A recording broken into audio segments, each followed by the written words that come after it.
Good afternoon, everyone. I thought I'd pause. I'm hoping that those good afternoons are now coming back on Twitter. It seems that there is a danger that technology can also stop the interpersonal skills. Graeme always usually asks me to be a little bit provocative when I talk. But actually, I think I'm probably going to be a little mainstream, because I'm not going to suggest we should addict people to games, and I'm not going to suggest we should lock them in podules as a way of learning. But what I am going to do is try and explore something called a 3D web of opportunity that's in front of us. And standing here, I realise that I suppose I'm the filling within the post-lunch sandwich. And unfortunately for those of you that had the salad, it's a virtual sandwich. So you're probably still a little bit hungry out there. The next thing that I realise is I'm probably the academic lightweight within that sandwich. So it's a layman squeezed between two doctors. But I do have one advantage, is I was sat right in the middle, and I realised that when you're presenting up here, there's this annoying bell curve over someone's head, which means you can't see the middle of the slides. Well, as the most vertically challenged of those three presenters, all I've got to do is that. So, I've got one advantage. Now, 3D web of opportunity. Who are we? What do we do? Caspian. We've been doing this for quite a while, and I'm going to propose, I suppose, a broader definition of games-based learning than I feel we've heard over the last day and a half. We've been using games and simulation technology within education and training since 2002, and we've been doing it in a huge number of sectors and with a huge number of clients. We've also, I'm pleased to say, been recognised for the work that we've done. And it's some of this work, but also the journey of the company over the last 6 years that I want to share with you. Because we've moved from what we do now to what we did, say, maybe 6 years ago, where it was purely about bespoke games on PCs that people consume. They consume as learning objects, be it in classrooms or in training arenas, to a more technology focus, and a technology focus that's far more web-based, about sharing, about transforming people from consumers of content into creators of content.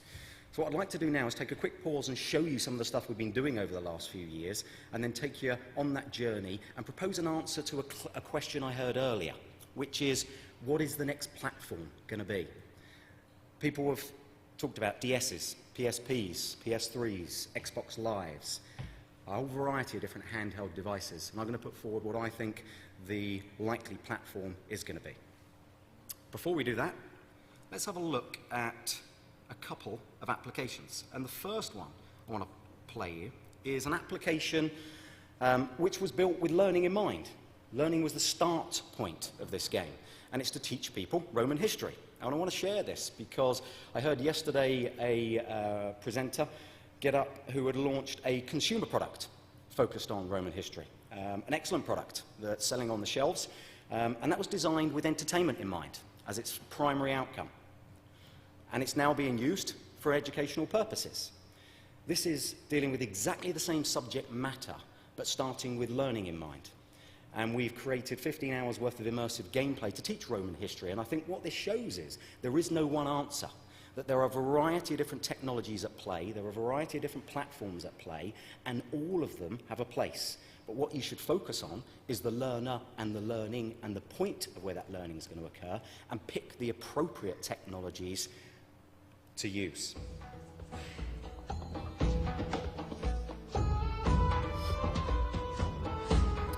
This game fuses game narrative.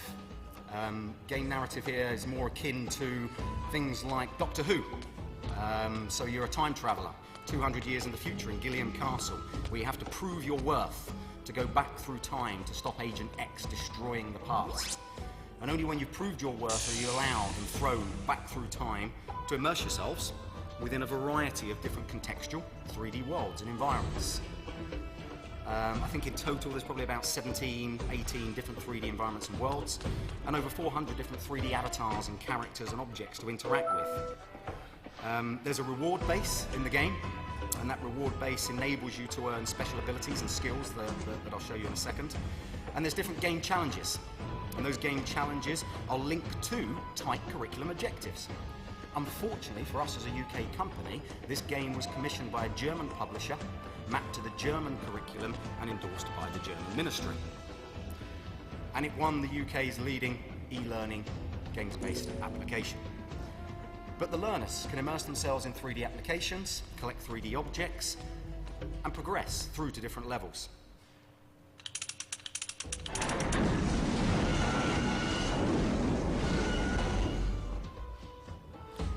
Some of this progression is where you fuse the game narrative with the subject matter content, with game challenge and reward and recognition.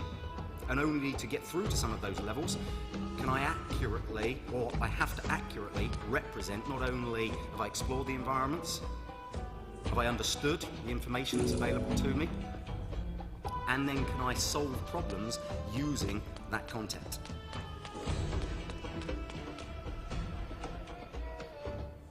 We talked about the special abilities. As you progress, you have the ability to fly around the environments, speed skate around the environments. You get the ability to unlock hidden levels. You get the ability to earn X-ray vision goggles and access parts of the world that you wouldn't normally be able to access. And this has gone out in a test phase to 300 students, teaching them at home. And they've been asked to measure engagement. And they've been looking at the fun elements of it, and they've competed it against flash-based games, traditional classrooms, and the game has managed to achieve a 98% student engagement factor.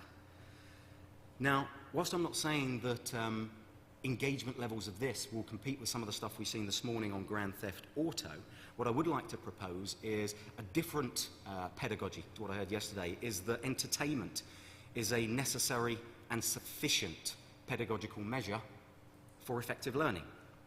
I think we come at it and say that engagement is a necessary measure for effective learning, but it is still not a sufficient measure. You have to add in other pedagogical elements to make that effective.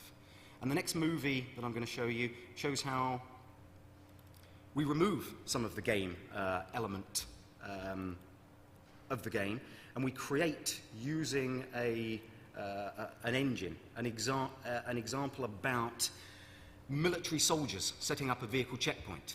And we use some other areas of gameplay, which are not necessarily about fun, engagement, reward, and recognition. They're about concepts linked to safe failure, concepts linked to contextualization, concepts linked to presence within a 3D world and where the learning objectives are inherently linked to it.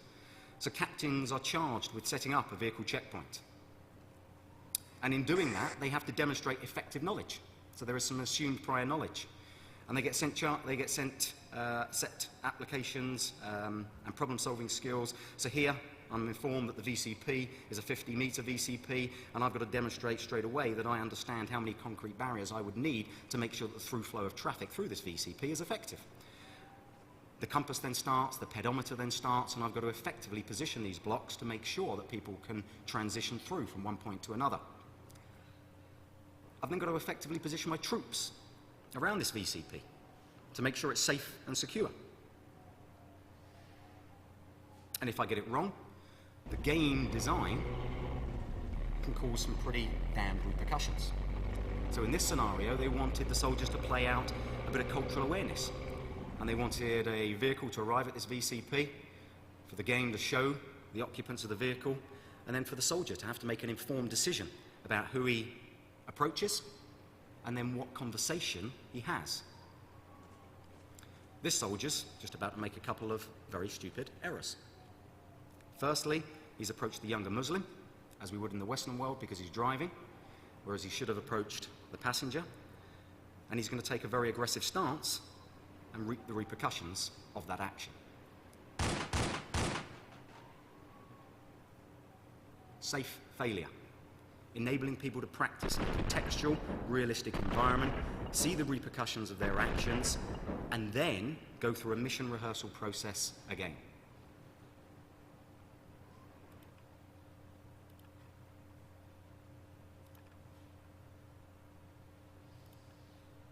Now, that's what we did, and we still do that. We build bespoke applications for clients.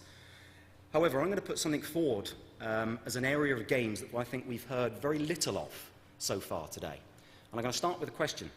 How many people have heard of Zynga? Can you put up your hands? Not many. Social games network? A couple. Playfish. A few more. Okay. An area of games that by the number of people that play them, immerse themselves on it, dwarf the console games market to a magnitude. Casual and social games arena. The casual and social games arena is piggybacking on the back of something called Web 3.0. We've seen Web 2 technologies, user-generated content. We've seen Web 1 technologies when the internet was launched. But make no mistake, Web 3 is here. We've heard this morning examples of virtual worlds and social networks using 3D technologies. We've heard some statistics about World of Warcraft, and we've heard some of the bad elements of World of Warcraft. But make no mistake, the interactive media and content through the internet is going more 3D. And if you look at what time, and this point was made by an earlier presenter, people spend playing online games, and many of these online games linked to social networks, it's more than they play just doing traditional social network activity, and certainly more than that they spend in cinemas and watching TVs. Bets are being placed. Social Games Network, Zynga and Playfish get 1.5 billion visits a month.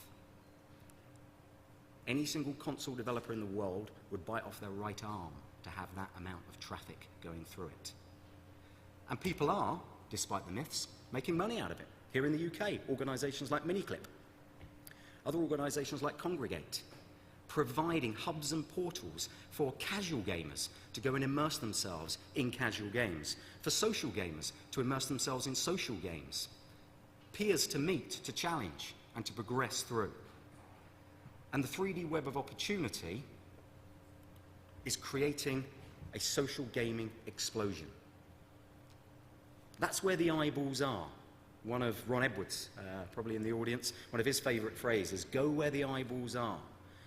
And whilst I'm not saying this will replace many of the other platforms out there, what I'm saying is the small number of us that put up our hands when we heard of Zynga, Playfish, Social Games Network, should start to find out what's happening in these networks. Why are so many people going online and consuming casual and social game activities? Because there is something happening in those environments that is sticky, that is entertaining, and is engaging. So what do we have? We have technologies that are maybe designed for one particular purpose. Take Second Life, a virtual world. Not designed for learning, and to be fair to Second Life, it comes under some pretty tough scrutiny about some of the bad stuff that happens in Second Life for learning. But that's not necessarily about the platform, that's about users choosing to use that platform for another purpose. We then have 3D engines to generate avatars that are now being fused with MMORPGs. And in essence, we have a casual games, a virtual worlds, and a social games audience where the boundaries are blurring. And that undoubtedly, delivering rich interactive 3D experiences over the web, I propose, will be a platform that will start to dominate more and more. We see the consoles now hooking into it. Some of the great examples are things like Little Big Planet, Xbox Live, realizing that gaming doesn't just have to occur on a single handheld device or a single console in a single operation. It can occur in the network on the cloud. So, why and where? Why all this noise? Well, I've just put one slide up about why I think we, as educators, trainers, teachers, are starting to look at this type of technology more and more. Number one is the sheer number of what Michael Barber called the disappointed, disillusioned, and disappeared learners at work and at education. Tony Blair's advisor to education. Second reason, and we've heard this in 2 presentations already today, the demands that workers or employers put on their workers. It's no longer about knowledge. It's about effectively applying that knowledge and solving problems, making decisions in a contextual and realistic way. And if you read things like the Leach Review, you'll realise that the UK is in a pretty bad state when you look at the skills tables across Europe. Learners are changing. Digital natives, I'm sure you've all heard of the phrase, for me a far better phrase is the media savvy generation. coined by QuestG, a consultancy from the US, who surveyed 6 industries and a variety of companies and looked at how the workforce is simply becoming more media savvy.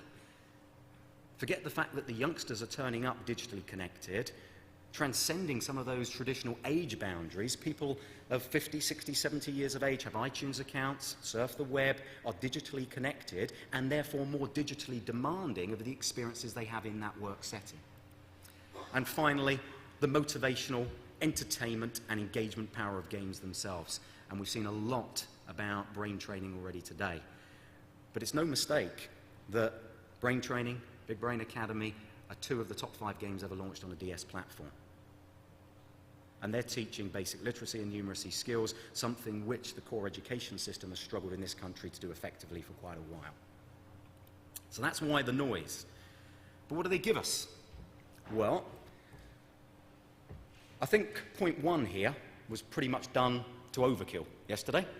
And if there's anybody that isn't convinced that games can entertain and games can engage by now, there's probably nothing I can say to change your minds. But for me, games do a lot more than that. They deliver presence and immersion. These are neuroscience terms. Presence and immersion, we know, can improve the learning experiences. They can make that learning contextual. I had conversations over lunch about people wishing to do modern foreign language courses in these technologies and saying that, they struggle to examine modern foreign languages using traditional methods. Can't we send them into a virtual patisserie where they have to order a virtual loaf of bread and see how they get on? They give the ability for safe failure, as we've seen in that military example, but they also give the ability to move beyond knowledge acquisition and start to look at critical thinking, skills acquisition, and give real-time feedback to both the learner, the teacher, stroke trainer. Now that all sounds great, but whenever we talk to people, all of these questions come up. And maybe spending huge amounts of money to transform the classrooms into a modularized experience isn't the way that teachers want to progress, but they still have a load of questions. Is it still out of our reach in terms of cost? How long does it create this type of stuff? Isn't it complex? Don't I need to be a C++ programmer? We heard about the skill shortages. Does it work? Do I need specific technology? And for me, these are real questions. Until we have DSs, PS3s, Xbox Lives, access to the internet in every home and in every school, these are fair challenges. And then finally, flexibility. Once I create something, can I reuse it? Well, we as a company got those questions, I think, pretty hard between the eyes a long time, from 2002, 3, 4, right the way through to 2006. And we've spent a lot of time trying to overcome it and work out how we can create a business that can take advantage of that 3D web of opportunity, but also at the same time try and overcome some of these barriers. We created an engine called Thinking Worlds. And on March the 31st, less than 2 weeks now, we will launch the first proper commercial incarnation of that engine to the world, to enable developers to create their own 3D simulations, serious games for themselves, and publish them to the web. Now, that engine was launched as a beta product about 3 years ago. Pretty flaky beta product, early iteration to the education setting. And we've had over 50,000 institutions download and play with that engine, create games for themselves using it, have children create games for themselves using it. And just because I don't think they've had enough airtime, I'm going to share with you how Scotland have used this engine, even in its early formats, to do exactly that and put the power of technology into the hands of learners. Can we ramp the sound up, please? During lesson times, you might end up in trouble with your teachers, but we've been to meet a group of kids who are actually encouraged to get playing. Helen went to Aberdeen to find out why one school has swapped their history books for this computer game. I'm running really late for class. I'm going to be in trouble, and I can't even remember what lesson I'm meant to be in. Sorry I'm late, everybody. Hang on. You're just playing computer games? Yes. Are you meant to be doing that? Yes. This is the weirdest history lesson I've ever been in. You are playing computer games? Well, it's a computer game, but you learn history. So it's really a fun way of learning history. And they're learning how to create computer games too. It's part of a plan to make sure Scotland has game designers in the future. Letting kids create games like this in lessons is just an idea that's being tested out. But because it gives kids computer games designing skills, there's a good chance it'll be on school timetables across Scotland by next year. It's been really cool designing my own computer game, and I think I would like to do more of it in the future. My favourite part was making my world and finding out all the information. It's much more better than writing in a book. I'm quite proud of it, apart from still one or two things that I haven't quite got spot on, but I'm trying to get them and I'm nearly there. I think it would be really cool to have designed your own computer game, so I'm going to have a go. There's quite a bit to do though. Duncan, can't go until it's finished, Helen. What, so nobody's going to help me? No. You are? Yeah. She'll be easy. Alright. Now, if you...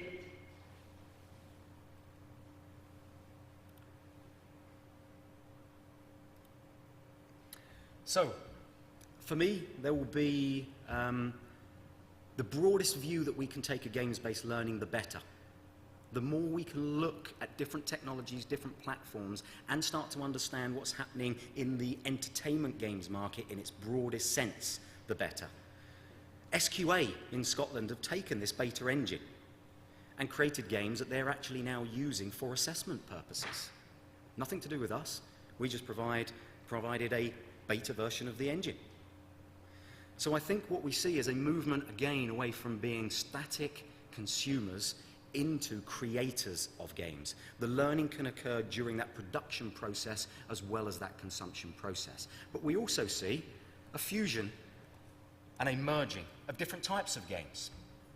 I said we were traditionally a serious games-based learning organisation, and we still do build applications, and we are launching our engine to any other developer at a pretty low price point to enable them to create their own serious games. But what we've seen is games created because you can now share them through the web for other genres of games.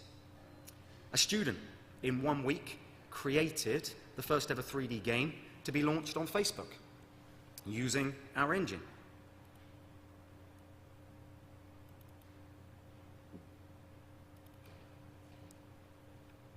Very little learning in this. If we can ramp up the sound a little bit more again. That might get very loud when the game starts.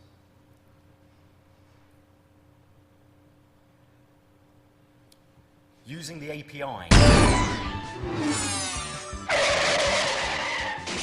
Using the API of Facebook, a student in a week can create the first 3D game, launch it on a social networking site, enable people to send each other Christmas presents pre-Christmas, and this was launched on Facebook and some casual game sites and has now got 250,000 visits. It's a 5-minute fun game. As I say, very little learning in it. The reindeer has to help Santa collect all of his presents, has to hit the naughty elves over the head to get the presents back that have been distributed throughout Christmas Village. As he does this, he can pick up presents. He's just picked up some beer goggles and mistletoe, which he can then choose to send to his Facebook friends. One of the most entertaining and funniest ways to send a Christmas card to your friends. But they can also compete. A league table using the data sources of both the engine and Facebook to see how you got on versus your friends.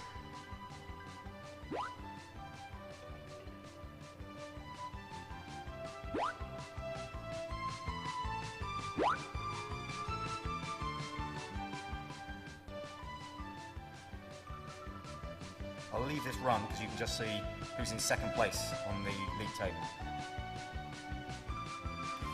Okay.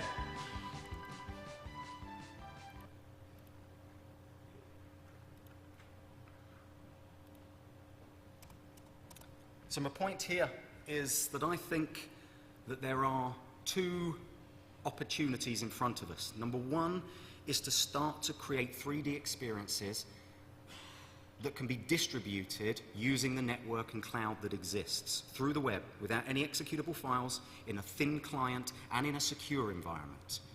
We even have prototypes within the Ministry of Defence and DoD where they're using it within a secure environment without the need for any executable files or going out into a server communication. The second point is that I think we're going to see the merging and the blurring of boundaries of technologies and putting it in the hands of creative designers that may be aged as young as 8, 9, 10 years of age will enable them to start to do what they want with that engine. The engine itself that we're launching has 3 interfaces, an entry level, which enables a 10, 12-year-old student to create these for themselves. An enthusiastic developer can use a visual authoring system, like a storyboarding system. You can script, and by the end of this year, we're even toying with opening an API to the engine. And as we've heard mentions of engines earlier on this morning, like OpenSim, the more that we can create these engines to be able to publish content ubiquitously through the web, but also enable people to create stuff rapidly, the better. So for me, what platform do I think we'll start to see used more and more? Well, I think it will be the web. And I think it will be about playing, engaging, console-type applications. I think it will be about enabling people to rapidly develop them for themselves, and I think it will be about enabling people to publish and hook into the social networks that they use every day. Thank you very much.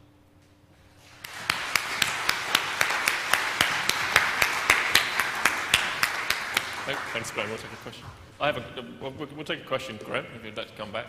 Thanks. I have a question, actually, myself, just while we're getting ready for the next speaker. You mentioned the web and you mentioned social networks and gaming and so on social networks, and clearly there's some big examples where, like Texas Hold'em and all that kind of stuff on Facebook, which has, 10 million or more users. But Facebook has not made any money, and Texas Hold'em has not made any money. What do you think, because the monetization model, where is that on gaming within social networks? Because clearly that will prevent the vast amount of money that's going into sort of commercial games on gaming platforms and consoles. Yeah, that's a good question. I think there's 2 answers to that. Number one is, let's not underestimate the power of people to want to create purely through that creation process anyway. So what I mean by that is there are plenty of bedroom coders, bedroom developers that create games, post them on social sites or casual game sites purely because that's what they want to do. And if that's what they want to do and they issue it, I think we should harness and give those guys as many skills, tools and technologies to enable them to do it. Then there's the money side of it. Well, there is money being made in casual games. I talked about organizations like Miniclip, for example, Playfish. These are organizations that are making money out of advertising streams, out of monetizing the community of developers that may arrive within a portal. So the traditional business models of the games industry, put a product on a shelf, pay 30 quid, thank you very much, I sell 10 million copies of them, I'm happy, may not work in this space. But we are seeing some vibrant organizations that are growing rapidly in this space, making money using different and more innovative business models. Question from the audience, please. Hello, my name's Dave Green. I once reviewed more than 1,000 casual games. Do you think that one of the reasons why a lot of previous very popular casual games have all been two-dimensional is because inexperienced users get lost or find 3D interfaces confusing? Yes.